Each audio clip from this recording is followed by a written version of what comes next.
নমস্কার। সাধনময় জীবন পঞ্চম পর্বে তোমাদের সবাইকে স্বাগত এবং অভিনন্দন। পর্ব 4-এ আমি আলোচনা করেছিলাম দোষ নিয়ে। মানুষের যে একটা দৈনন্দিন জীবনের একটা পরম্পরা, যে সবসময় পরের দোষ দর্শন করতে হবে, পরকে দোষ দিতে হবে। আজকে আলোচনা করব সংস্কার নিয়ে। সংস্কার যেটা আমরা জন্মান্তর ধরে বহন করে এসেছি। এক এক জন্মে এক এক রকম সংস্কার নিয়েছি। পারিবারিক সংস্কার, ব্যক্তিগত সংস্কার, সামাজিক সংস্কার, যুগের সংস্কার, সমস্ত রকম সংস্কার, সবগুলো স্বার্থকেন্দ্রিক করে আমরা একের পর এক সংস্কার থেকে সংস্কার করে গেছি। তা সেই সংস্কার যে কত একটা অসুর আমাদের কাছে, একটা নতুন সংস্কার তৈরি করে আমরা একের পর এক পাপ কর্ম করে যাচ্ছি। তো যাই হোক, সেই সংস্কার কি আমাদের বেদেই বলে গেছে, জন্ম না জায়তে শূদ্র। একজন মানুষ জন্মগতভাবেই শূদ্র। শূদ্র মানে নিম্নাভিমুখী, সবসময় নিম্নমুখী তার যাত্রা। সবসময় একটু মিথ্যা কথা বলা, সবসময় পরের দোষ ধরা, সবসময় কারোর প্রতি প্রতিহিংসা, ঈর্ষা, অহংকার, লোভ, ক্ষোভ, মায়া, মমতা ইত্যাদি থাকা। এর থেকে উদ্ধার হওয়ার নামই সংস্কার। সংস্কারের দ্বারাই তোমাকে উদ্ধার হতে হবে। তাই বেদে বলেছে, জন্ম না জায়তে শূদ্র। জন্মগতভাবে তুমি শূদ্র। আগে বলেছিলাম, তুমি যখন জন্মেছো তাহলে বুঝতে হবে তোমার পূর্বজন্মের কিছু প্রারব্ধ কর্ম বাকি আছে, যেটাকে আমরা ঋণ বলি। অনেক কর্মফল, কুকর্ম সুকর্ম মিলেমিশে যা থাকে, তার দুটোরই ফল তুমি এই জন্মে ভোগ করতে এসছো। একে আমরা বলি প্রারব্ধ ফল বা প্রারব্ধ কর্ম। কর্মের দ্বারা ফল পেতে হবে। জন্ম না জায়তে শূদ্র সংস্কার আর দ্বিজমুচ্যতে। সেই শুদ্ধত্ব মানে নিম্নাভিমুখিত্ব, তোমার যে গতি, সেই গতি থেকে মুক্তি পেতে গেলে তোমাকে নতুন সংস্কার নিতে হবে। যে সংস্কার এতদিন নিয়ে এসছো, যে সংস্কার এতদিন তুমি বহন করে এনেছো, তার থেকে সম্পূর্ণ বিপরীত একটা সংস্কার তোমাকে নিতে হবে। যেমন আমি আগের দিন বলেছিলাম, কর্ম দিয়ে তোমার কর্ম কাটাতে হবে। কেউ তোমার জন্য কিছু করবে না, ভগবানও কিছু করবে না। ভগবান তোমাকে সহায়তা দেবে। তুমি তোমার কর্ম দিয়ে প্রাক্তন কর্ম কাটাবে, তাতে তোমাকে ভগবান ঐশ্বরিক শক্তি তোমাকে সহায়তা করবে। তাহলে জন্ম না জায়তে শূদ্র সংস্কার আর দ্বিজমুচ্যতে। সংস্কার দিলে, সংস্কারের মাধ্যমে তোমাকে দ্বিজ হতে হবে, দ্বিতীয়বার জন্ম হবে তোমার। তখন দৈহিকভাবে না, মানসিকভাবে। বেদ পাঠাৎ ভবেদ বিপ্র। বেদাদি দর্শন, বেদাদি উপনিষদ ইত্যাদি পাঠ করে তোমার বিশেষ প্রজ্ঞা তোমার লাভ হবে ওই সংস্কারের পরে। এবং সেই বিশেষ প্রজ্ঞা লাভ করে তোমার কি হবে? ব্রহ্ম জানতি ইতি ব্রাহ্মণ। তুমি ব্রহ্মকে জানবে। ব্রহ্ম মানে আমরা যেটাকে বলি পরমাত্মা, পরমেশ্বর, সর্বব্যাপী। তাকে জেনে তুমি ব্রাহ্মণ হবে। তা এখন আমি সংস্কার নিয়ে আলোচনা করব। দেখো, আমরা বাংলায় একটা কথা আছে, পিপিলিকার পাকা গজায় মরিবার তরে। মানে পিপিলিকার যখন পাখা গজাবে তখন বুঝতে হবে সে মরবে। এটাই ওর গতি, এইটাই ওর সংস্কার। এবার পিপিলিকাকে কোনোভাবে যদি বোঝানো যেত যে তোমার পাখা গজানোর আগেই তুমি সংস্কারটা পাল্টে নাও, তাহলে তোমার পাখাও গজাবে না, মরতেও হবে না, তুমি উদ্ধার হয়ে যাবে বা মুক্ত হবে। কিন্তু পিপিলিকাকে তো ভগবান বুদ্ধি দেয়নি, তাই তার যেটা গতি, সেই গতিতেই সে চলমান। একমাত্র আমরা আমাদের গতিকে আমরাই পাল্টাতে পারি, কারণ ভগবান আমাদেরকে বুদ্ধি দিয়েছে। বুদ্ধি দিয়ে সেই কর্মকে আমরা ব্যালেন্স করে আবার পূর্ণ কর্মের দিকে, পজিটিভ কর্মের দিকে আমরা এগোব। এখানে বুঝে নেওয়া ভালো যে কুকর্ম বা খারাপ কর্মকে আমরা নেগেটিভ বলছি, সুকর্ম বা ভালো কর্মকে আমরা পজিটিভ বলছি। যাই হোক, এই ক্ষেত্রে আমি যেটা বলছিলাম, পিপিলাকে তো বোঝানো যায় না, কারণ ওর বুদ্ধি নেই, কিন্তু মানুষকে তো বোঝানো যায়, মানুষের তো বুদ্ধি আছে। কোনো একটা সময় বৈকুণ্ঠে মা লক্ষ্মী প্রভু নারায়ণকে বলছেন যে প্রভু, তোমার সৃষ্টি করা প্রধান শ্রেষ্ঠ জীব মানুষ এত অসহায়, এত অভাবী, এত সংকটে আছে, তুমি তাদের জন্য কিছু করতে পারো না? তখন নারায়ণ মুচকি এসে বলল, কেন করব আমি তাদের জন্য? 84 লক্ষ জীব, তার মধ্যে আমি একমাত্র মানুষকেই বুদ্ধি দিয়েছি, তাদেরকে শ্রেষ্ঠভাবে আমি তৈরি করেছি, তাদেরকে বেদ দিয়েছি, বেদান্ত দিয়েছি, দর্শন দিয়েছি, উপনিষদ দিয়েছি। এরপরেও যদি তারা না বোঝে, তাহলে আমি কেন করতে যাব? ওরা যেরকম কর্ম করবে সেরকম ফল পাবে, এটা কিন্তু বাস্তব কথা। তুমি যেরকম কর্ম করবে তার ফল তুমি একটু পরে তার পাবে। আমাদের দীর্ঘদিনের প্রারব্ধ কর্ম জমে জমে পুঞ্জীভূত হয়ে সেটা একটা শক্তিপুঞ্জে তৈরি হয়। সেই কর্ম আমাদের কাছে ঠিক সময় মতো ওটা সুদে আসলে হাজির হয়। তা যাই হোক, তা মহাঋষি মার্কণ্ডেয়, তোমরা নিশ্চয়ই তার নাম শুনেছ, তিনি মৃত সঞ্জীবিনী মন্ত্রের স্রষ্টা। তিনি মার্কণ্ড পুরাণ রচনা করেছে, তার আন্ডারেই, তার অন্তর্গতে হচ্ছে শ্রী শ্রী চণ্ডী। এই যে চণ্ডী পাঠ শোনো মহালয়ার দিন, যত এই নারায়ণী স্তুতি, এইসব সব হচ্ছে এই মার্কণ্ড পুরাণ চণ্ডীতে। চণ্ডী একটা, যেমন গীতা মহাভারতের একটা অংশ, তেমনি চণ্ডী হচ্ছে মার্কণ্ড পুরাণের একটা অংশ। সেই মার্কণ্ড ঋষি তিনি ভাবলো যে আমিও সংস্কার দিই কয়েকজনকে, দেখি কাকে পাই। তা উনি তো আদি সিদ্ধ পুরুষ, প্রাচীন ঋষি। তিনি হঠাৎ হুঙ্কার দিয়ে উঠলেন জনগণের উদ্দেশ্যে, সেন্ডেন্তু বিশ্বে অমৃতস্য পুত্রা, হে মনুষ্যগণ, তোমরা সবাই শোনো, তোমরা কিন্তু সবাই অমৃতের পুত্র। পশ্যন্তু সর্বে অমৃত লোকম, তোমরা সবাই দেখো চারিদিকে অমৃত। অমৃত মানে মৃত্যু যেখানে নেই, অমর স্বাধীন স্বর্গ। গচ্ছন্তু সর্বে অমৃত পূরম, তোমরা সবাই অমৃততেই যাবে, অর্থাৎ অমৃতর থেকে এসছো, অমৃততে আছো, অমৃততেই যাবে। তাই এটা বলার পর উনি একটা পাহাড়ি জঙ্গলে, ওনার যে তপবন ছিল তার পাশেই একটা পাড়া ছিল, ব্যাদ আছে না, যারা শিকার টিকার করে খায়, সেই এক একটা ব্যাদের ছেলেকে ডাকলো, তার 20 বছর বয়স, তার নাম রামু। তাকে ডেকে বলল, তুমি কেমন আছো? সহজ সরল প্রশ্ন, তুমি কেমন আছো? ও সরল সিধাভাবে বলল, মহারাজ আমি ভালো আছি, খুব ভালো আছি, আমি শিকার করি, তত্তর করে গাছে উঠে যাই, তীর মারি, অনেক পশু পাখি আমি শিকার করতে পারি। আচ্ছা ঠিক আছে, আমি 10 বছর পরে তোমার কাছে আবার আসবো। ঠিক আছে। এবার 10 বছর পরে আবার মার্কণ্ডেয় মুনি রামুর কাছে আসলো, এসে বলছে, রামু তুমি কেমন আছো? ও বলছে, খুব ভালো আছি মহারাজ, আমি বিয়ে করেছি, আপনার সঙ্গে দেখা হওয়ার 2-1 বছর পরে আমি বিয়ে করেছি, আমার একটা ছেলে হয়েছে, ছেলেটা এখন ছোট ছোট পায়ে হাঁটে, শিকার করছি, বউ আমাকে খুব ভালোবাসে, ভালোই আছি, খুব সুন্দর আছি। আচ্ছা ঠিক আছে, 10 বছর পরে আবার আসবো। ওর তখন 30 বছর বয়স। 10 বছর পরে রামুর বয়স 40।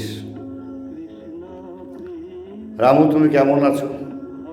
রামু বলছে, আছি, ভালোই আছি, আমার 2টো মেয়ে হয়েছে, আরও ছেলেটা বড় হয়ে গেছে, আর কয়েক বছর পরে ওকে বিয়ে দিতে হবে। এখন আর আগের মতো শিকার করতে পারি না, তবে ভালো আছি, মেয়ে 2টোকে বিয়ে দিতে হবে। ঠিক আছে রামু, আমি আরও 10 বছর পরে আসবো।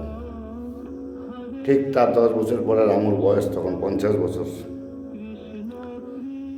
রামুর 2 মেয়ের বিয়ে হয়ে গেছে, ছেলেরও বিয়ে হয়ে গেছে, ছেলের ঘরে নাতিও হয়েছে। রামু, তুমি কেমন আছো? মহারাজ, এই দুটো মেয়ের বিয়ে হয়ে গেছে, ছেলেটাকে বিয়ে দিয়েছি, আমার একটা নাতি হয়েছে, চোখে এখন ভালো দেখি না, স্বীকার করতে পারি না, বউটা খ্যাটমাট খ্যাটমাট করে। আমাদের জাতির মধ্যে স্বীকার না করলে তো ভাগ পাওয়া যায় না, যে যেরকম স্বীকার করবে সে সেরকম খাবে, এটা হচ্ছে আমাদের নিয়ম। তাই মোটামুটি খুব একটা ভালো নেই 50 বছরের রামু। তা মার্কণ্ড মুনি মুসকি মুসকি হেসে বললেন, ঠিক আছে, আমি আরও 10 বছর পরে আসবো। তা রামু বলছে, ঠিক আছে। 10 বছর পরে রামু 60 বছর বয়স, এসে দেখে রামু শয্যাশায়ী, অসুস্থ। বলছে, রামু, তুমি কেমন আছো? বলছে, না মহারাজ, আমি একদম ভালো নেই, আমি চোখে একদম দেখতে পাই না, স্বীকার করতে পারি না, তা আমাকে কেউ ভাতও দেয় না, খাবার দেয় না, ছেলেরা দেখে না, বৌমারা দেখে না, হ্যাঁ, আমি এখন এদের বোঝা হয়ে গেছি, আমি ভালো নেই বলে কেঁদে দিয়েছি। মার্কণ্ড মুনি বলছে, চলো আমার সঙ্গে চলো। তখন ওকে তুলে নিয়ে মহর্ষি বাল্মীকি মার্কণ্ডেয় তাকে তার আশ্রমে নিয়ে গিয়ে স্নান টান করিয়ে দীক্ষা দিয়ে বসিয়ে দিল।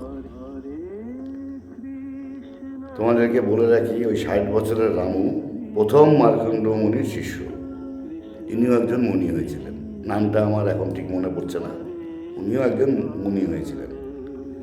যাই হোক, রামু 20 বছরের রামু যেটা বোঝেনি 30 বছরে, যেটা বোঝেনি 40 বছরে, যেটা বোঝেনি 50 বছরে, সেটা গিয়ে বুঝলো 60 বছরে, যাই ভালো নেই।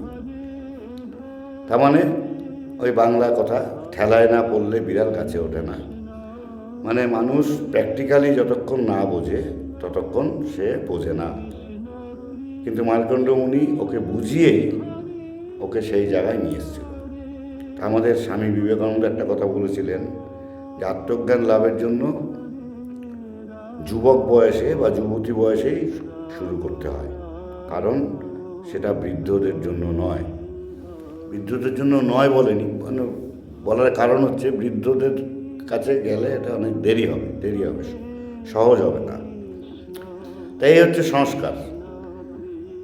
তা রামু তার নতুন সংস্কার বুঝলো 60 বছর বয়সে, যে সে এই সংসারে ভালো নেই। আমরাও আমাদের জাগতিক জীবনে আশেপাশে দেখেছি, অনেকে আছে প্রচুর অর্থ, বৈভব, সম্পত্তি, ক্ষমতা, পাওয়ার, কিন্তু সে ভালো নেই, অনেক দিক দিয়ে সে ভালো নেই। যেমন আমার এক গুরু ভাই,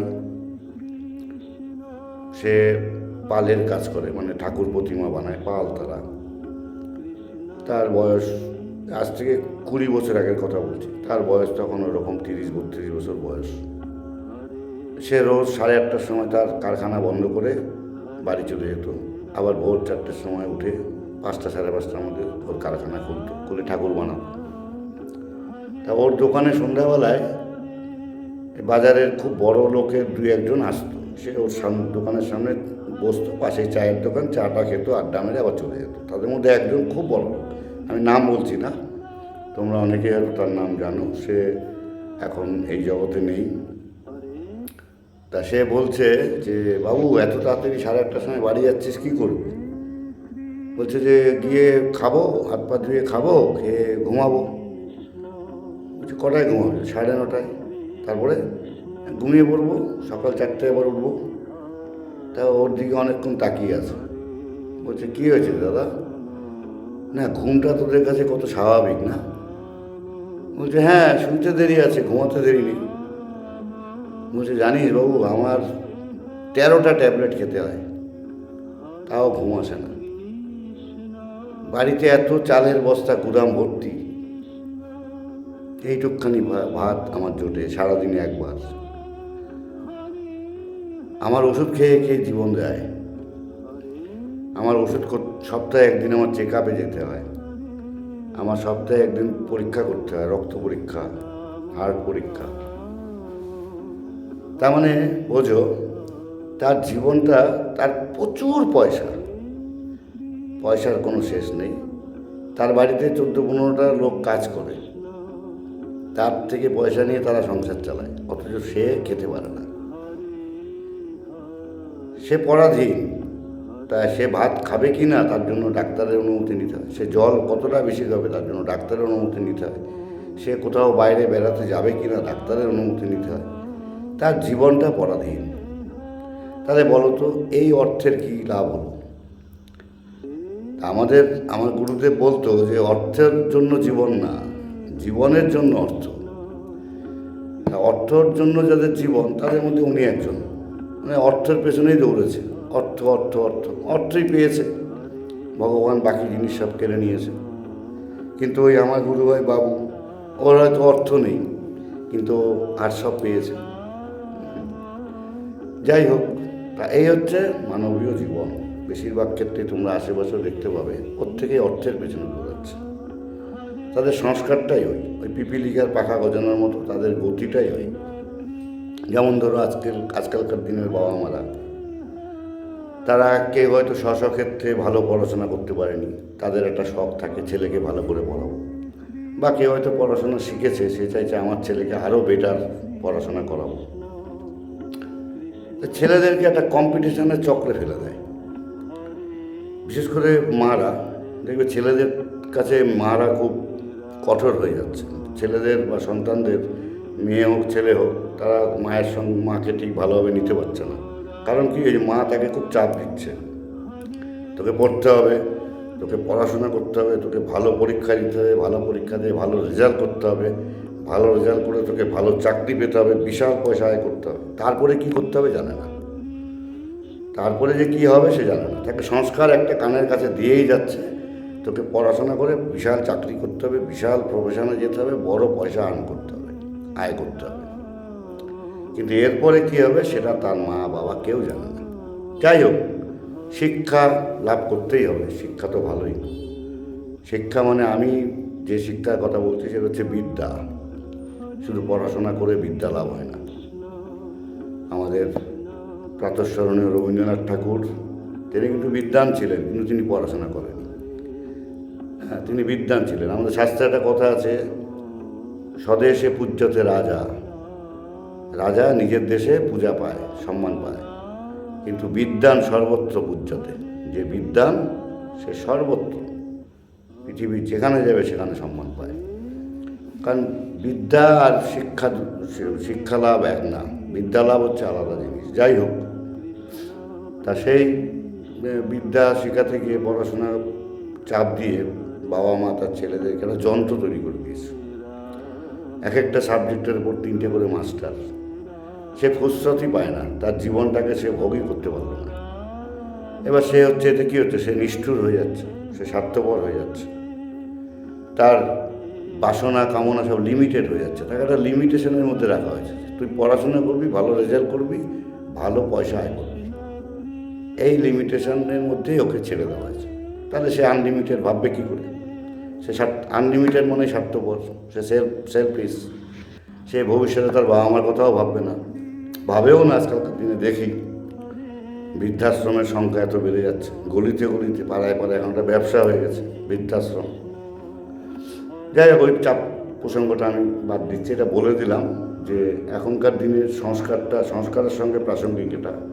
তাই তোমাদের মধ্যে যাদের সন্তানাদি আছে তাদেরকে নতুন সংস্কার দাও, বিদ্যা লাভে। তোমরা বিদ্যা নাও, তোমরা মানুষ হও, মানুষ জন্মের প্রকৃত উদ্দেশ্য সম্পর্কে তোমরা জানো, মানুষ জন্মটাকে সার্থক করো। কেন তুমি মানুষ হয়ে জন্মেছ, এর পেছনে কারণ কী, উদ্দেশ্য কী, সেটাও জানো। অন্তত সপ্তাহে একদিন, অন্তত মাসে একদিন তাদেরকে বোঝাও একটু। তাহলে দেখবে শ্রদ্ধা, ভালোবাসা, ভক্তি আসবে।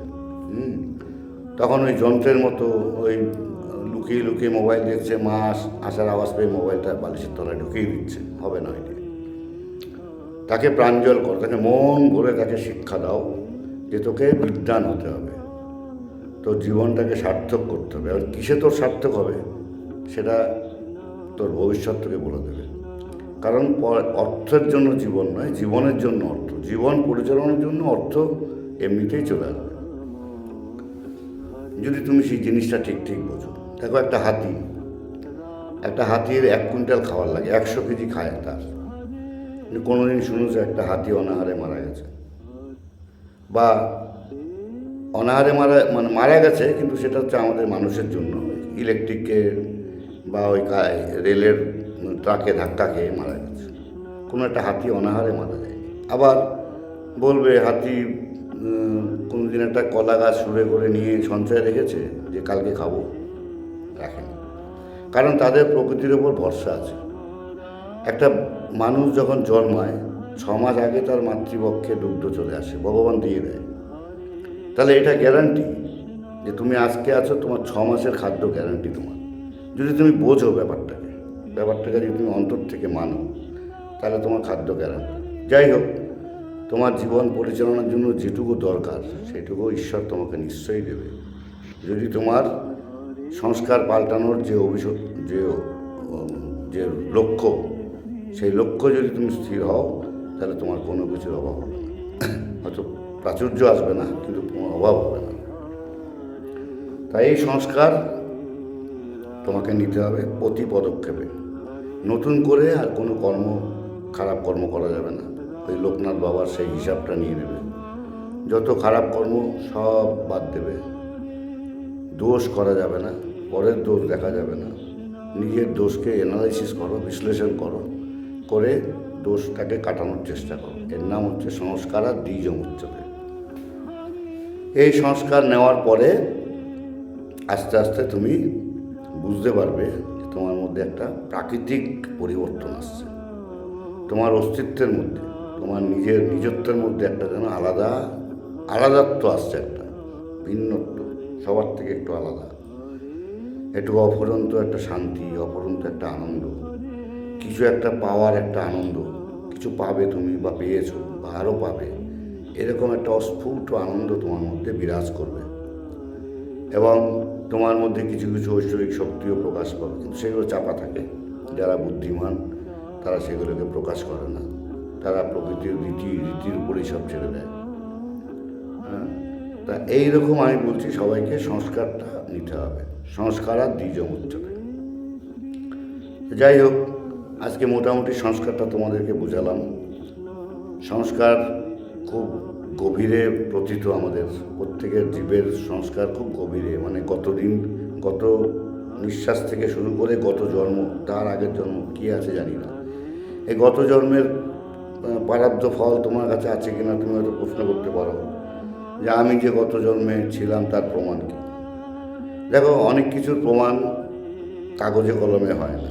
যেমন তুমি দূর থেকে দেখতে পাচ্ছ এক জায়গায় ধোঁয়া উঠছে, ওই ধোঁয়াটাই প্রমাণ করে ওখানে আগুন কোথাও না কোথাও আছে। তার জন্য কাগজ লাগে না, তার জন্য বিজ্ঞান লাগে না, রকেট সায়েন্স লাগে না।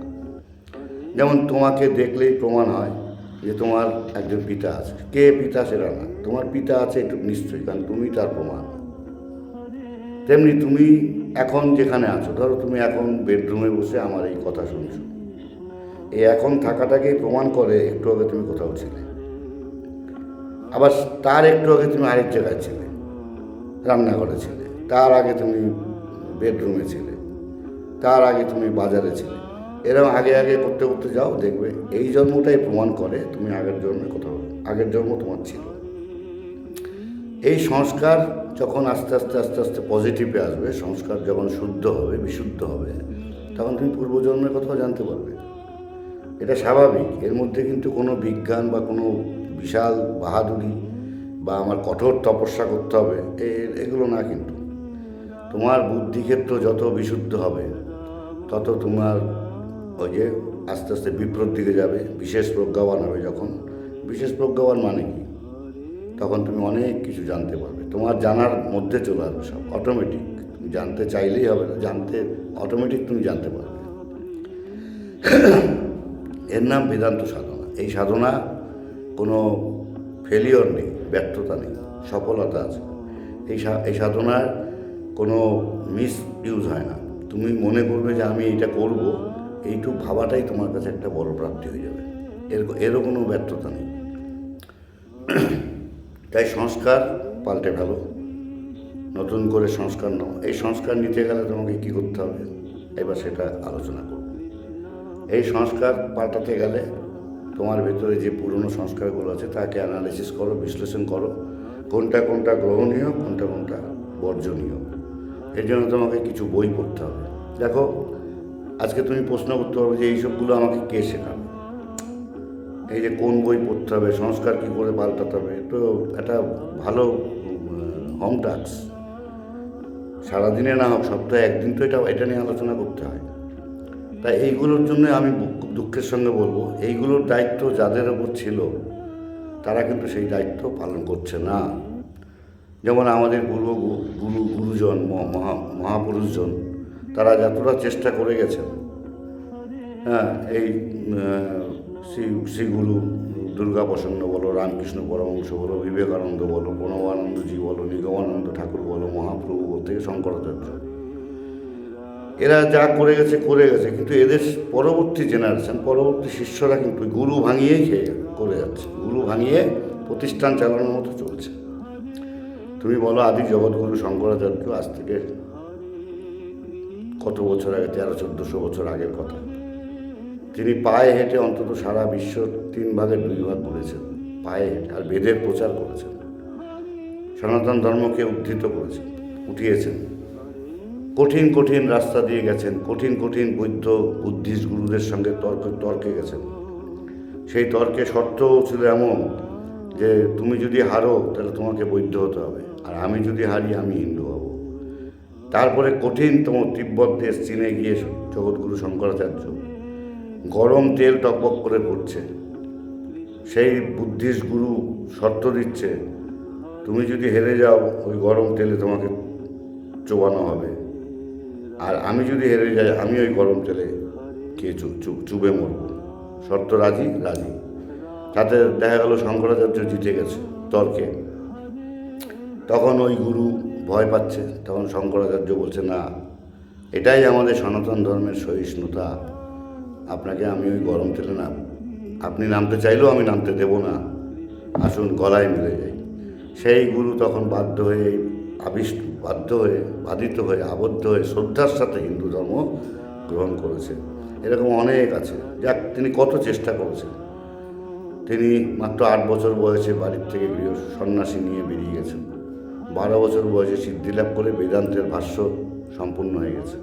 তিনি ব্যাসদেবের দর্শন পেয়েছেন। 12 বছর থেকে 26 বছর অবধি বা 22 বছর অবধি উনি সমস্ত জীবনটা শেষ করে দিয়ে নিজেই কেদারনাথে গিয়ে সমাধিস্থ হয়েছেন।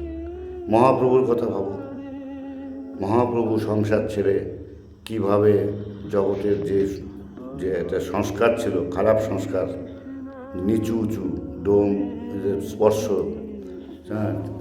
তার বিরুদ্ধে তিনি কিভাবে এক হরিনামে সবাইকে মাতোয়ারা করে দিয়েছেন, তিনি কাজ করে গেছেন। বিবেকানন্দ আধুনিককালে তিনি কি বলেছিলেন, শতাধিক বছর হবে, বেলুড় মঠ যেদিনকে প্রতিষ্ঠা করে বলেছিল, এই বেলুড় মঠ থেকে বছরে বছরে একজন ব্রহ্মজ্ঞানী বেরোবে। কোথায়? আজ পর্যন্ত একজন বেরিয়েছে? যে কটা আশ্রম গুরুদের প্রতিষ্ঠা করা আশ্রম তুমি দেখো, সব কর্পোরেট হাউসের মতো হয়ে গেছে। সেখানে খালি শিষ্য বাড়াও, ডোনেশন নাও, নানান রকমভাবে অনুষ্ঠান করো, আর গুরুর যে মহিমাগুলো আছে সেইগুলোকে ভাঙিয়ে তোমরা এই জিনিসগুলো করো। এই করছে। তাদের কি দায়িত্ব ছিল? তাদের দায়িত্ব ছিল সমস্ত শিষ্যদেরকে শিক্ষা দেওয়া, সংস্কার দেওয়া, হ্যাঁ, কিন্তু সেরকম দিচ্ছে বলে আমার অন্তত মনে হয় না। আমি ভারতের সাধক পড়েছি। ভারতের সাধক 5টা খণ্ড আছে, এরকম মোটা 1200-1300 মহাপুরুষ গুরু এদের জীবনী আছে ওর মধ্যে। যেমন বাবা লোকনাথের আছে, ঠাকুর নিগমানন্দের আছে, রামকৃষ্ণ দেবের আছে, বিবেকানন্দ আছে, মহাপ্রভুর আছে, এরকম সারা ভারতবর্ষব্যাপী প্রত্যেকেরটা পড়েছি। তাদের তো আমার মনে হয় না তারা কেউ তাদের পরবর্তী জেনারেশন, তাদের পরবর্তী শিষ্যরা তাদের পরম্পরাকে ধরে রেখেছে বা তারা ইউটিলাইজ করছে বা প্রচার করছে, আমি দেখিনি। আমার হয়তো লিমিটেড জ্ঞান, আমি হয়তো খুব সীমিত, আমার আশেপাশে আমি দেখিনি। কিন্তু যার নাম ওই ভারতের সাধকে নেই, সেই ব্রহ্মর্ষি সত্যদেব, তুমি ভাবো, আমি যখন 24 বছর বয়স, ব্রহ্মর্ষি সত্যদেবের একটা বই পড়েছিলাম, প্রাণ প্রতিষ্ঠা, চটি বই। সেই বইটা পড়ে আমার জীবন সার্থক, আমি বুঝে গেছি জীবনের লক্ষ্য কী হওয়া উচিত। তারপরে আমি আমার গুরুদেবের মাধ্যমে পেয়েছিলাম, আমার গুরুদেবকে বললাম আমাকে আরও সত্যদেবের বই দিন। তার সাধন সমর মানে চণ্ডীর ব্যাখ্যা, আধ্যাত্মিক ব্যাখ্যা, যিনি ওটা দিতে গিয়ে ঋষিত্ব লাভ করেছেন, তিনি ওখানে ওনার নামটা পর্যন্ত লেখেননি। হ্যাঁ, কিন্তু তার দেহ রাখার সময় তার শিষ্যরা অনুরোধ করেছিলেন যে গুরুদেব আপনার নামটা অন্তত লিখি বইতে, যে আপনি এর উপকার। তখন বললো ঠিক আছে, মায়ের যদি তাই ইচ্ছা তোরা লেখ। তা ওনার বইটার নাম দিয়েছিল সাধন সমর, 3টে অধ্যায়, সাধন সমর। ওনার আশ্রমের নামও ছিল সাধন সমর আশ্রম। আমি ওনার আশ্রমে গিয়েছিলাম, কিন্তু ওনার সঙ্গে তো দেখা হয়নি, উনি তো অনেক আগেই দেহ রেখেছে, অনেক আগে, আমার জন্মেরও আগে দেহ রেখেছেন। ওনার 12 জন শিষ্য, ওনার 12 জন শিষ্যর মধ্যে বেশিরভাগ শিষ্য, ওনার পুরনো আশ্রম ছিল বিহারে, তৎকালীন বিহারে কারমাটারে। তাই যে বিহারে খুব চলছে, ওনার শিষ্যরা খুব কাজ করছে। যেমন দেওঘরে আছে, হ্যাঁ, সত্যাশ্রম, সত্যদেবের নামেই বিশাল আশ্রম, ওখানে খুব সুন্দর। ওখানে যদি পারো গিয়ে দেখে এসো, আমি গেছি অনেকবার। ওনার বইগুলো বের করছে আবার, ওনার 25-26টা বই আছে, আমি সবকটা বই পড়েছি। তা আমি ওই সাধন সমর বইয়ের 2য় অধ্যায়ে লিখেছিলাম, এই বই আমার জীবনের উদ্দেশ্যই বদলে দিয়েছে। সেই থেকে আমি আমার সমস্ত কিছু বন্ধ করে আমি শুধু ওই বই নিয়ে আছি। তারপর যোগশাস্ত্র, ঈশোপনিষদ, গীতার ব্যাখ্যা ইত্যাদি ওনার অনেক বই, প্রাঞ্জল এবং স্বাভাবিক ভাষায় উনি বর্ণনা করছেন। উনি কিভাবে মানুষের জীবনটাকে সাধনময় করার, যেটা আমার এই সে নামও দিয়েছে আমি এই কারণে, সাধনময় জীবনটাকে সাধনা করে না। উনি বলেছে সাধক ভগবানকে প্রাপ্তির জন্য সাধনা করতে হয় না, সাধনা করতে হয় নিজের সংস্কার তৈরি করার জন্য। ভগবান সর্বব্যাপী, সর্বত্র, তাই ওকে পাওয়ার জন্য সাধনা করতে হয় না। ঠিক তাই আমি নাম দিয়েছি সাধনময় জীবনময় সাধনা। তা আশ্চর্য, উনি এবং ওনার গুরুদেব বিজয় কৃষ্ণ দেব শর্মা, হাওড়ার ঠাকুর বলে পরিচিত, ওনারও বইগুলো পড়ে আমি অবাক হয়ে গেছি। ওনার বই ঋতম্বরা শ্রেষ্ঠ থেকে শ্রেষ্ঠতম বই। ওনার গীতার ওপর ব্যাখ্যা, ঔপনিষদিক ব্যাখ্যা, ওনার বেদের ওপর বেদান্ত বিবেক, ওনার বেদজ্ঞানের উপর যে সমস্ত বইগুলো আমি পড়েছি। অদ্ভুত। ওইসব বই কোনো লাইব্রেরি বা স্কুল কলেজে পাওয়া যায় না। অথচ এনারা 2 জনই গুরু শিষ্য, একদম নিভৃতে অন্তরালে কোনো রকম প্রচার ছাড়াই কীভাবে এই সংস্কারকে চালিয়ে গেছে। অথচ ওনাদের 2 জনের কারণ নাম কিন্তু ওই ভারতের সাধকে নেই। যাই হোক, এটাই ওনারা হয়তো চেয়েছিলেন। তাই আমি বলছি, আজকালকার যে গুরুদের যে পরম্পরা, গুরুদের যে পরবর্তী প্রজন্ম, তাদের একজনকে আমি দেখছি না যে শিষ্যদের উন্নতিকল্পে, শিষ্যদের সংস্কার কল্পে কোনো কাজ করছে। খালি কীর্তন করছে, হ্যাঁ, বিভিন্ন রকম অনুষ্ঠান করছে, গুরু পূর্ণিমা, গুরু দীক্ষা, ত্যান করে ডোনেশন দাও, চাঁদা দাও, গুরুর অনুষ্ঠানে আসো, আরও শিষ্য বাড়াও, ভক্ত বাড়াও, রেজিস্টার মোটা করো। আমি একদম বাস্তব কথা বলছি, আমি কাউকে ছোট করছি না। তাই এই সমস্ত করার কথা ছিল যাদের, তারা করছে না। তাই আমি ক্ষুদ্র একটা চেষ্টা চালাচ্ছি, তোমাদেরকে এই ইউটিউবের মাধ্যমে ক্ষুদ্র প্রচেষ্টা করছি, নিঃস্বার্থভাবে এবং কোনো রকম প্রচার ছাড়াই। আমি প্রচার চাই না, এটা সবার মধ্যে, সবাই যাতে, আমাকে অনেকে বলেছে যে তুমি এটা একটা ভিডিও রেকর্ডিং করো, তাহলে আমরা মাঝে মাঝেই শুনতে পারবো, আমাদের যখনই দরকার হবে আমরা এটা চালিয়ে আমরা শুনবো, শুনে আমরা সমৃদ্ধ হব, আমরা চেষ্টা করব। তা আমি দেখলাম কথাটা ঠিক, খারাপ বলেনি, কারণ সবার পক্ষে ওই বই পড়া, আমি অনেককে বইও দিয়েছি, সত্যদেবের বই পড়ে এটা হওয়া সম্ভব নয়।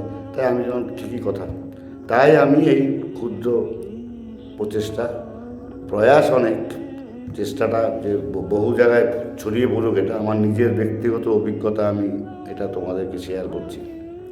এর থেকে যদি তোমাদের কারো কিছু শেখার থাকে খুব ভালো।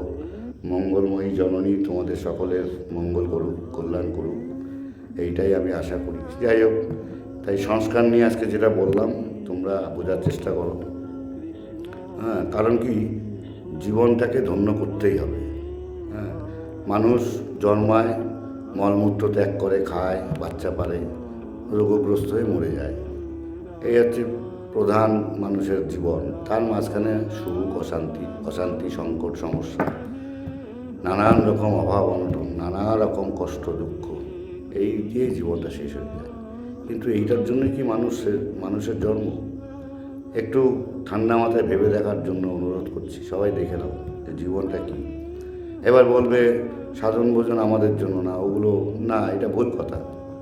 আন্ডার এস্টিমেট করা ঠিক না। সাধন ভোজন সবার করার অধিকার আছে। গীতায় ভগবান বলেছেন, অতি দুরাচার ব্যক্তিও আমাকে লাভ করে ধন্য হয়। সবাই মানুষ। যারা এটাকে বোঝে তারা মহাপুরুষ হয়, আর যারা না বোঝে তারা সাধারণ মানুষ। ওই জীবন গতির চক্রে সে জন্মায় মরে যায়। তাই তা নাহলে এত বেদ বেদান্ত এত কেন? প্রত্যেকটা বেদ, প্রত্যেকটা দর্শন, 6টা দর্শন আছে আমাদের। যোগ দর্শনে কি বলেছে? যোগ মানে যুক্ত হও। কার সঙ্গে যুক্ত হবে? পরমাত্মার সঙ্গে। তাহলে তুমি বিয়োগ কবে হয়েছিলে, মানে বিযুক্ত কবে হয়েছিলে? তোমার নিজের সংস্কার বসে তুমি তার থেকে বিযুক্ত হয়ে গেছো। তুমি এবার তার সঙ্গে যুক্ত হও। সেই যুক্ত হতে গেলে তোমার যা যা কর্ম করতে হবে, যা যা ক্রিয়া করতে হবে, দ্যাট ইজ সাধনা, যাকে সাধনা বলছি আমরা। সেটা করার নামই যোগ দর্শন। যোগে সেই দর্শনটা বলে দেওয়া হয়েছে, এইভাবে তুমি তার সঙ্গে যুক্ত হও। সাংখ্য দর্শন কি? বহুত্ব। আমি একা বহু হলাম, অহং বহুশ্যাম। আমি একা বহু হলাম, স্বপ্ন দেখার মতো। তুমি রাত্রে স্বপ্ন দেখছো, তুমি বিশাল পুরীর সমুদ্রের পাশে বসে আছো। তা ওই স্বপ্নটা তো তুমিই দেখেছো, তুমিই তৈরি করেছো। হ্যাঁ, ওই সমুদ্র, ওই হাজার হাজার মানুষ, তুমি শুদ্ধ, সবই তো তোমার তৈরি। তোমার মাথায় তো কেউ চেনি দিয়ে ঢুকিয়ে দেয়নি।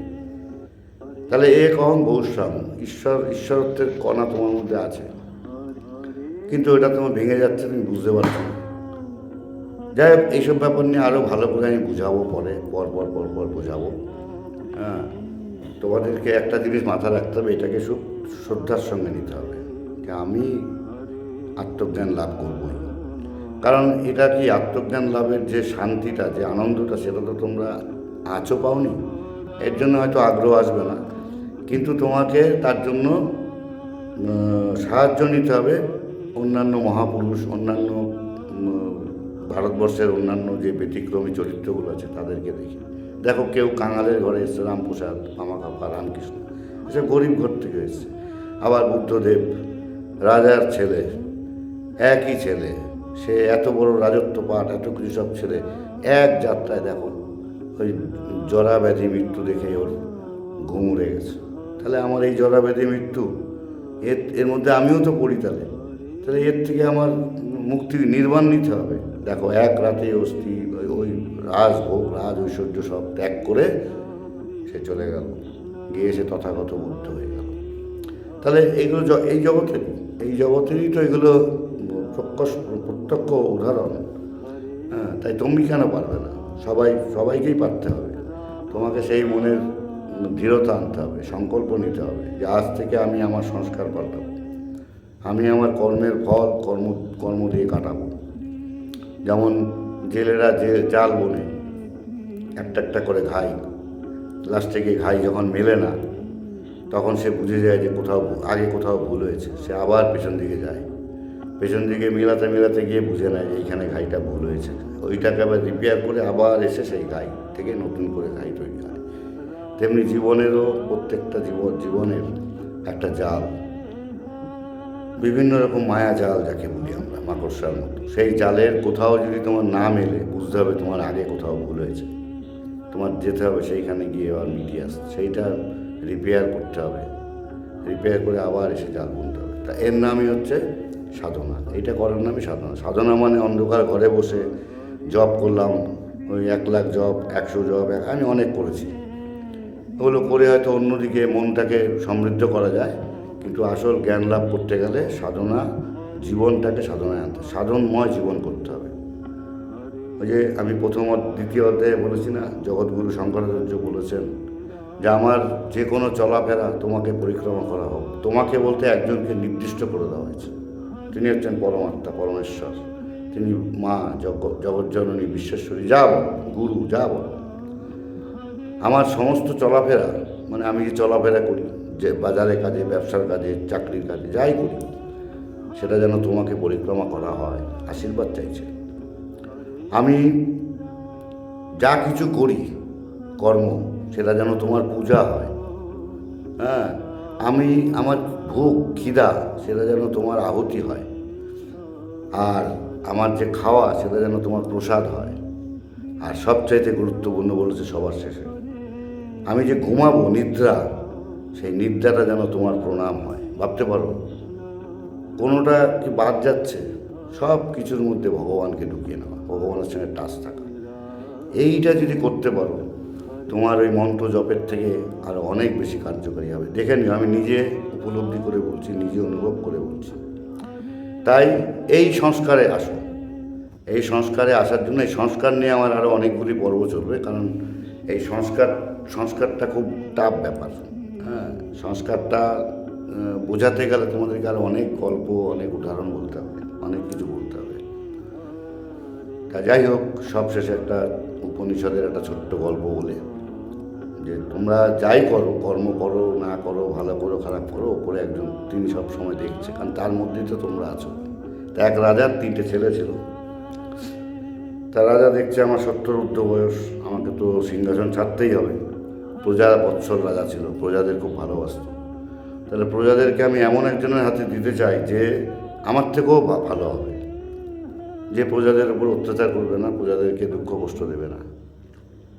তা সে দেখলো আমার তো 3টে ছেলে, 3জনকে তো দেওয়া যাবে না, যে কোনো একজনকে দিতে হবে। তাহলে তার মধ্যে কে বেশি, তার সংস্কার ভালো, যার সংস্কার সবচেয়ে ভালো, ওখানে কিন্তু দেখতে কে ভালো, বলবান কে, চেহারাবান কে, কে বেশি পড়াশোনা, সেটা দেখছে না রাজামশাই। তিনি দেখছেন কার সংস্কার ভালো। তা 3 ছেলেকে ডাকলো, ডেকে বলল, 3জনের হাতে 3টে সাদা পায়রা দিয়ে দিল, পায়রা, কবুতর। তা 3টে পায়রা দিয়ে বললো, তোমাদের 3জনের মধ্যে যে প্রথমে এই পায়রাটাকে গলাটা কেটে আমার কাছে আসতে পারবে, তাকেই আমি রাজা বানাবো। 3জনেই চলে যাবে এমন ভাব, বলছে দাঁড়াও, আমার একটা শর্ত আছে। কি শর্ত পিতা? তোমরা যখন পায়রাটাকে কাটবে, কাটার আগে দেখবে দ্বিতীয় যেন কেউ না দেখছে, এটা তো শর্ত, দ্বিতীয় যেন কেউ না দেখে। দ্বিতীয় জন দেখলে কিন্তু হবে না। ঠিক আছে, ভালো কথা। বড় ছেলে দৌড়ে গিয়ে বাথরুমে ঢুকে গেল, রাজ দরবার বিশাল বড়। বাথরুমে গিয়ে পায়রাটাকে কেটে সঙ্গে সঙ্গে নিয়ে হলো, পিতাই যাই পায়রা কেটে এনেছি। রাজা বলছে, ভালো, দাঁড়াও, তোমার দ্বিতীয় ভ্রাতা কী করে? দ্বিতীয় ভাই গুহায় চলে গেছে, দুর্গে। রাজ দরবারের পেছনে একটা বিশাল পাহাড়ে দুর্গ আছে, সেই গুহায় ঢুকে পায়রাটাকে কেটে ঘন্টা 4-5 পরে এসে বলছে, পিতাই যে আমি কেটে এনেছি, কেউ দেখেনি। ঠিক আছে। এবার 3 নম্বর ভাই, ছোট ভাই তো আর আসে না। সেই দিন চলে গেল, 7 দিন হয়ে গেল, 1 মাস হয়ে গেল, 2 মাস হয়ে গেল, 3 মাস হয়ে গেল, ভাইয়ের আর খোঁজ নেই। 6 মাস পরে ছোট ভাই আসলো, চুলদারি বড় হয়ে গেছে, এই জ্যান্ত পায়রা হাতে নিয়েই আসলো। ও রাজসভায় ঢুকছে, ও 2 ভাই হাসছে, মানে ব্যঙ্গাত্মক হাসি, হ্যাঁ, পায়রাটাকে জ্যান্ত নিয়ে চলে এসছে, আর আমরা কবে কেটে বসে আছি। রাজা বলছে, মূর্খ, তুমি একটা পায়রা কাটার জায়গা পেলে না? তখন বিনয়ের সঙ্গে ছোট ছেলে বলছে, পিতা, আমি পায়রা কাটার জায়গা তো অনেক পেয়েছি, কিন্তু ওই যে আপনার শর্ত, ওই যে দ্বিতীয় কেউ দেখবে না। আমি যখনই কাটতে গেছি দেখি ভগবান দেখছে আমাকে, ভগবান আমাকে দেখছে। তাই আমি আর যখন শর্তই ভঙ্গ হয়ে যাচ্ছে, আমি 6 মাস ধরে ঘুরলাম এমন জায়গায় যেখানে আমি ভগবান থাকবে না, কেউ দেখবে না আমাকে, কিন্তু যেখানেই যাচ্ছি, সেখানেই কাটতে যাচ্ছি, দেখি ভগবান দেখছে। ভগবান তো সর্বব্যাপী, তাই সে তো সব জায়গাতেই আছে। তাই আমি হতাশ হয়ে পায়রাটাকে আর কাটিনি, ফালতু বেকারণে অকারণে ওকে আমি কেন জান নেব পিতা, ও তো কোনো দোষ করেনি, তাই আমি চলে এসেছি। তখন রাজা ওকে ডেকে বলল, আসো, তুমি সিংহাসনে বসো। এই হচ্ছে সংস্কার। সংস্কার যার যত ভালো হবে তার জয় হবে, হবেই হবে, দেরিতে হলেও হবে। যাই হোক, আজকে এই গল্পটা এটা বলে আজকের এই পর্বটা আমি আবার, এটা 1 নম্বর পর্ব, মানে 5 নম্বর পর্বের প্রথম অধ্যায় বলে আমি কিছু করছি। পরে এই সংস্কার নিয়েই আমি আবার আরেকটা পর্ব করব আগামী শনিবার, সেটা তোমরা দেখতে পাবে। তোমরা সবাই ভালো থেকো, জগৎ জননী তোমাদের ভালো করুক, মঙ্গল করুক। তোমাদের সংস্কার তাড়াতাড়ি দ্বিজম উচ্চতে হোক, সংস্কার আর দ্বিজম উচ্চতে। তোমরাও সংস্কার পাল্টে দাও, যে যেরমভাবে চলছো চলো, কোনোটাতেই বাদ দিতে বলছি না আমি। সাধনা মানেই কিন্তু সংসার ত্যাগ নয়, সংসারে আসা মানেই সাধনার জন্য এসছো তুমি। ভারতবর্ষের যত বড় বড় মহাপুরুষ সবাই সংসারী, বড় বড় মুনি ঋষিরা সংসারী। তাদের সন্তানাদি আছে, তাদের স্কুল আছে, তাদের জমি জায়গা, চাষ আবাদ সব আছে, তাদের শিষ্য আছে। সুতরাং এই গৃহত্যাগী সন্ন্যাসী এগুলো আমাদের না, এগুলো বুদ্ধিস্ট কালচার, যাকে এগুলো নিয়ে পরে আলোচনা করব। আমাদের সাধনা মানে সংসারে থেকেই সাধন সমর, সাধনার যুদ্ধ করতে হবে। এই সংসারের যাবতীয় কিছুকে সাধনাময় করে নিতে হবে। যে এটা বুদ্ধির সঙ্গে করতে পারবে, সেই গীতার সেই শ্লোক, কর্মে সুকৌশলম, কর্ম করো সুকৌশলে। হ্যাঁ, এই কৌশলে যদি তুমি কর্ম করতে পারো, ভগবান তোমার সঙ্গে আছে তো এমনিতেই, সেটা তোমার কাছে প্রকাশ হয়ে যাবে, তোমার ভেতর থেকে প্রকাশ হবে। ভালো থেকো, সকলকে অভিনন্দন।